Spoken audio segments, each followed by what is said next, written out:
일기를 쓰다 보면 내 마음에 살고 있었지만 나도 모르고 지내던 감정, 욕구, 생각, 기억, 두려움, 이런 이웃들을 만납니다. 상담을 받기 전에는 마음에 안 드는 이웃들을 비판하고 비난하거나 피하고 애써 무시하려 했습니다. 현실 상황이었으면 마음에 드는 이웃과는 친하게 지내고 아니면 멀리할 수도 있겠죠. 하지만 내 마음속에 있는 이웃들은 멀리할 수도 쫓아낼 수도 없고 내가 내 마음으로부터 도망칠 수도 없습니다. 심리 상담을 받으며 상담 선생님과 마음속 생각과 감정을 다루는 연습을 했습니다. 상담이 끝나고 상담 선생님이 없어도 어떻게 하면 내가 내적 대화를 하고 일기를 쓰면서 이웃들과 서로 배려하고 더불어 살 수 있는지 고민해봤어요. 다음은 제가 마음속 이웃들과 잘 지내기로 한 규칙 6가지입니다. 1번, 감정이라는 단서를 통해 내 욕구 알아주기. 2번, 내 욕구를 이해해주고 인정해주기. 3번, 내 욕구를 행동으로 옮길 수 있나 생각해보기. 4번, 가능하면 그걸 해보고. 5번, 행동하기 무섭다면 그게 정말 무서워할 만한 것인지 생각해보고. 6번, 행동에서는 안 되는 욕구라면 건강한 한계선 그어주기. 규칙의 핵심은 모든 이웃을 있는 그대로 존중하고 동등한 존재로 대하는 겁니다. 어떤 이웃도 무시하거나 따돌리거나 얕잡아보거나 근거 없이 비난하지 않는 거예요. 서로가 서로를 모자란 존재로, 이끌어줘야 될 존재로, 나만 특별한 존재라고 생각하게 되면 민주적인 균형이 깨지고 누군가의 독재가 시작될 수도 있습니다. 소외되는 이웃이 없도록 모든 이웃의 목소리에 귀를 기울이고 이를 전체 의사결정에 반영해야 합니다. 설령 이상한 감정, 이상한 욕구, 이상한 생각일지라도 말이죠. 이웃의 언행이나 사고방식이 이해가 가지 않고 이상한 것 같으면 묻고 또 물어서 이해해보려고 노력해야 합니다. 그런 생각을 언제부터 했는지, 왜 하는지, 어떤 경험 때문인지를 말이죠. 다만 이웃의 생각과 감정은 존중해주되 남에게 피해를 끼치는 행동은 못하도록 막아야겠죠. 이웃들과 잘 지내기 위해 첫 번째 할 일은 현재 상황에 불만이 있는 이웃의 목소리를 찾는 일로 시작합니다. 모두가 괜찮다고 할 때 혼자 불편하다고 말하는 일은 참 어렵고 용기가 필요한 일이죠. 하지만 인류 문명은 상식과 안주를 거부하고 불편함을 느낀 사람들에 의해 개선되고 발전되어 왔습니다. 내 마음이라는 동네가 폐쇄적이고 권위주의적이면 불편을 호소하는 이웃을 감옥에 가둬놨을 수도 있고요. 도저히 불만을 토로할 수 없는 숨막히는 분위기일 수도 있습니다. 그들은 매일 거리에 나와 큰 소리로 외치는데 내가 듣지 않고 있는 걸 수도 있고요. 그러니 시작은 현 체제, 현 상황에 불만 있는 이웃을 찾아내는 일입니다. 물론 항상 억압받고 핍박받던 이웃들은 얘가 갑자기 왜 이러나 싶어서 어리둥절할 테니까 최대한 조심스럽고 부드럽고 친절하게 다가가야겠죠. 그런 이웃을 찾는 일은 아주 간단합니다. 바로 내 감정을 따라가다 보면 왜 이제야 왔냐고 너무 외롭고 힘들었다고 북받쳐오는 이웃을 금방 찾을 수 있습니다. 그래서 첫 번째 규칙은 감정 찾기입니다. 감정은 가장 자연스럽고 때묻지 않은 나의 본능적인 반응이죠. 감정은 마음의 순환이 어딘가가 막혀있다는 걸 알려주는 가장 빠르고 강력한 단서입니다. 감정은 내가 원하는 것에 대한 힌트를 줍니다. 그리고 원하는 것이 막혀있는 지점도 알려줍니다. 지금 느껴지는 이 감정을 무시하거나 부정적으로 평가하게 되면 결국 다른 어딘가로 터져 나오게 됩니다. 감정은 마음속 지각판끼리 충돌해서 분출해 나오는 그런 마그마와 같은 거라고 생각해요. 그렇게 오랜 시간 감정을 억압하고 마그마를 분출하지 못한 사람은 어느 한순간 소위 뚜껑이 열려버리거나 한 번에 분출해버리기가 쉽습니다. 차라리 분출이라도 하면 다행입니다.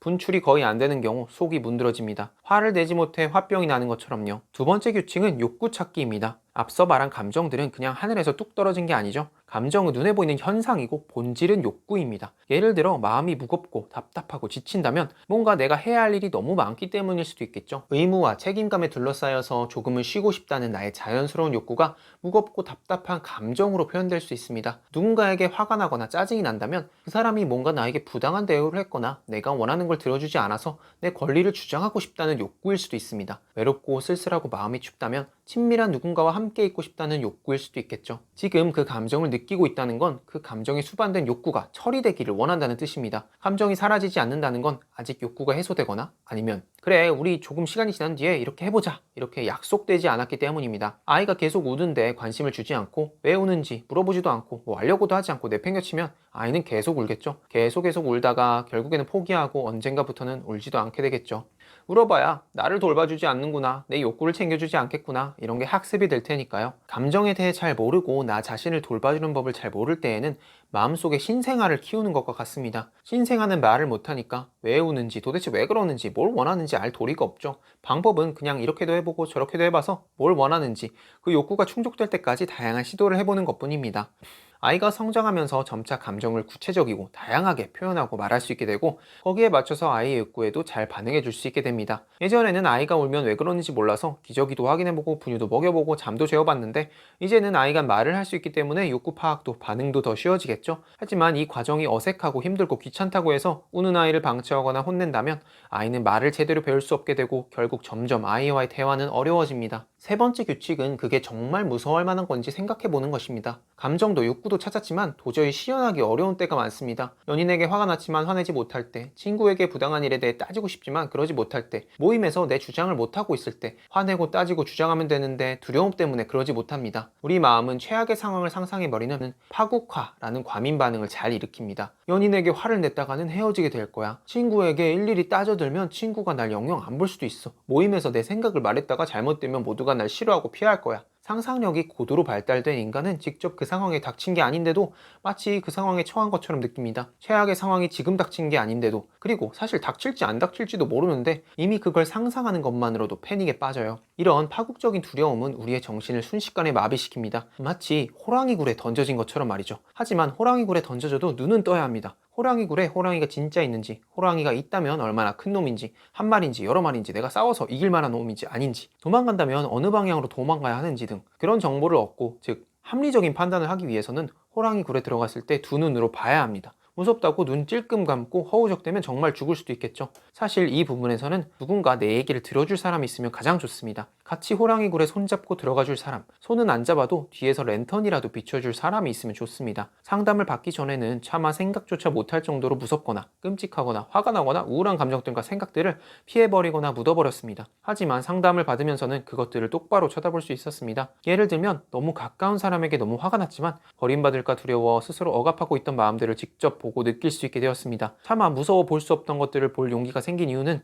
상담자 선생님이 항상 옆에 계셨기 때문입니다. 호랑이 굴에 손잡고 같이 들어가 주셨기 때문입니다. 하지만 그런 사람이 당장 옆에 없어도 무서워도 혼자 눈을 부릅 떠봤습니다. 과연 최악의 상황은 어떤 상황일까? 내가 지금 하고 싶은 걸 진짜 하면 최악의 시나리오는 뭘까? 어떻게 하면 그렇게 될까? 과연 그럴 가능성이 몇 프로나 될까? 만약 그렇게 되면 나는 어떻게 대처할까? 본능과 감정이 빚은 최악의 상황이라는 애매한 그림을 이성을 사용해서 다각도로 면밀하게 살펴봅니다. 최악의 상황이 오는 걸 감수하고 원하는 대로 하세요, 이런 얘기는 아닙니다. 그렇다고 최악의 상황이 너무 끔찍하니까 절대 위험을 감수하지 마세요, 이런 것도 아닙니다. 최악의 상황을 이성적으로 바라보게 되면 그렇게 최악도 무섭지도 않다는 걸 알게 되는 경우가 많았습니다. 호랑이 굴이라 금방 잡아먹혀 뼈도 못 추릴 거라 생각했지만 자세히 살펴보니 토끼 굴이었던 적도 많았습니다. 사실은 작은 여우 두 마리가 사는 여우 굴이었을 수도 있고요, 아무것도 없는 굴일 수도 있고, 아니면 내가 잘 개조하면 내 안식처로 쓸 수 있는 굴일 수도 있습니다. 네 번째 단계는 욕구에 반응해주는 일입니다. 아이가 우는 걸 듣고 달래가 줬고요, 왜 우는지 뭘 원하는지도 알아줬고, 무서워서 우는 아기를 달래도 줬고, 아기가 생각하는 최악의 상황은 오지 않는다는 걸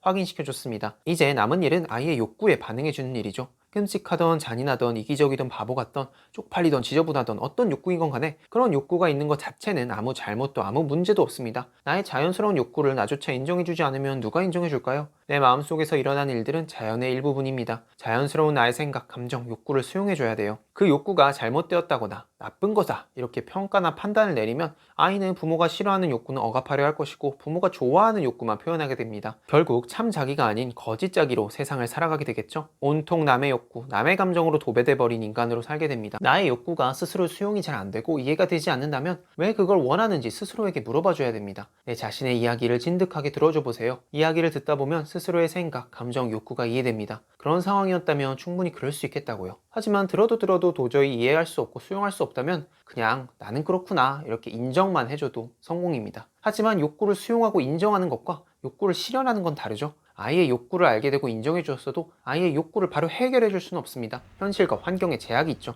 당장 실현할 수 없는 욕구라면 스스로에게 이야기해 주어야 합니다. 그래, 우리 애기 마음은 알겠어. 그걸 하길 원하는구나. 하지만 지금은 당장 그걸 할 수가 없어. 조금만 기다리면 더 나은 상황이 되니까 그때 다시 해보자. 이걸 한마디로 하면 기다려, 이런 거겠죠. 그런데 기다려도 안 되고 들어줄 수 없는 요구도 있어요. 예를 들면 자기 자신이나 타인, 다른 생명체에게 큰 고통을 줄 수 있는 욕구라면 건강한 한계선을 그어줘야 합니다. 차분히 설명해줘야 돼요. 네 마음은 이해가 가. 충분히 그런 생각할 수 있어. 하지만 다른 생명에게 큰 피해를 끼칠 수 있는 거라 그런 행동을 해서는 안 돼. 정리하면 우선 감정이라는 단서를 통해 내 욕구를 알아주고 그 욕구를 이해해주고 인정해주고 내 욕구를 행동으로 옮길 수 있나? 이렇게 생각해보고, 만약 그게 가능하면 한번 해보고, 행동하기 무서우면 그게 정말 무서워할 만한 것이 생각해보고, 행동에서는 안 되는 욕구라면 건강한 한계선을 그어주는 것이 마음을 건강하게 유지하는 저만의 일기쓰기 방법입니다.